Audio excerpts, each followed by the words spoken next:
အားလုံးပဲမင်္ဂလာပါအခုကျွန်တော်နေတဲ့ຫນွယ်တန်းမြို့ကနေပြီးတော့မှဒေလီကိုသွားမှာဖြစ်ပါတယ်ဒေလီမှာစီဝမ်လို့ခေါ်တဲ့မြန်မာရက်ကွက်လေးတစ်ခုရှိပါတယ်အဲ့ဒီမှာမုတ်တိတ်သွားစားမယ်အပြင်ပစ္စည်းပို့စရာလေးတောက်ပို့မှာဖြစ်ပါတယ်အခုကပေါ့နော်မနေ့10နာရီရှိပြီပေါ့နော်ဒါပေမဲ့လည်းလက်သေးဦးတို့ကတအားအေးတဲ့အတွက်ကြောင့်မလို့မနေ့9နာရီအချိန်လောက်မျိုးဖြစ်နေရပေါ့နော်တအားလည်းအေးပါတယ်အခုကျွန်တော်ဒေလီသွားမယ်ဆိုရင်ပေါ့နော်ဒီကျွန်တော်တို့နေတဲ့မြို့ကနေပြီးတော့မှယထာနဲ့သွားလို့လည်းရတယ်ကားနဲ့လည်းသွားလို့ရတယ်ပေါ့နော်ဒါပေမဲ့ယထာနဲ့ကကြတော့ဈေးသက်တာတယ်ပေါ့နော်ယထာနဲ့ကကြတော့ကျွန်တော်2နာရီခွဲလောက်ပေါ့နော်ယထာစီးရပါတယ်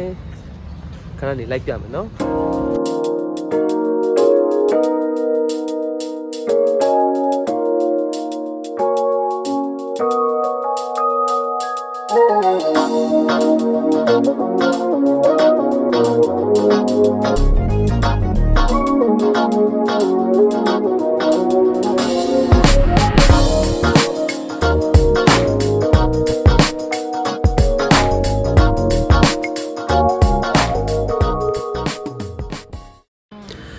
လက်မဲ့လက်ဝယ်ပြီးပြီဆိုတော့အခုမက်ထရိုစီကိုသွားနေပါတယ်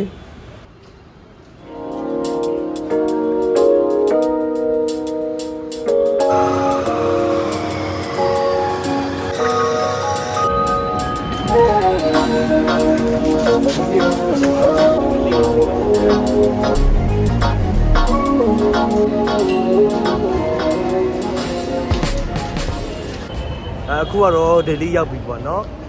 ယထာ2နာရီကျော်စီးလိုက်ရပြီဆိုတော့နည်းနည်းတော့ပြင်ပန်းပါတယ်အခုကျွန်တော်မက်ထရိုဂိတ်ကနေပြီးတော့မှပေါ့နော်ဒီစီဝါရက်ဘက်ကိုအော်တိုလေးပေါ့နော်ကျွန်တော်ဒီ3ဘိန်းလေးနဲ့သွားမှာဖြစ်ပါတယ်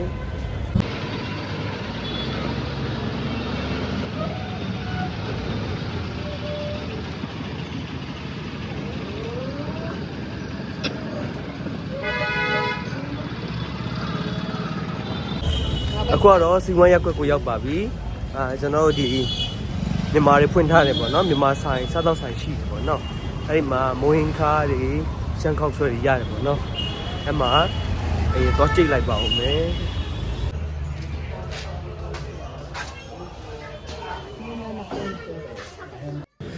ဆိုင်တဲ့ရဲ့အချင်းမှာမစားရတာကြာပြီဖြစ်တဲ့မိုးဟင်းခါးတို့ရှမ်းခောက်ဆွဲတို့မှာစားလိုက်ပါတယ်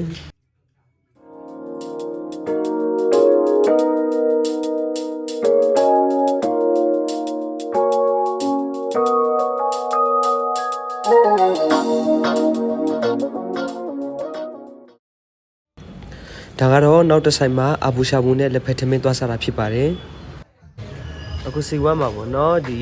မုတ်တွေလည်းစားပြီးပြီးရင်ပစ္စည်းပို့စရာလေးတွေလည်းတော့ပုတ်ပြီးပေါ့နော်အပြင်တခြားရှောက်လဲစရာလေးလည်းပြီးတဲ့ခါကျတော့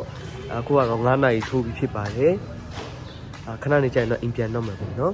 အဲ့တော့အိမ်ပြန်တဲ့ခါကျရင်တော့ကျွန်တော်လာခဲ့တဲ့အတိုင်းမက်ထရိုပြန်စီးရမှာဖြစ်ပါတယ်ဟိုကျွန်တော်တို့ဒီည9နာရီလောက်ရောက်မယ်ပေါ့နော်ဆိုတော့အခုလိုမျိုးကြည့်ပြီးရတဲ့အတွက်ကြောင့်မလို့အားလုံးကျေးဇူးတင်ရှိပါတယ်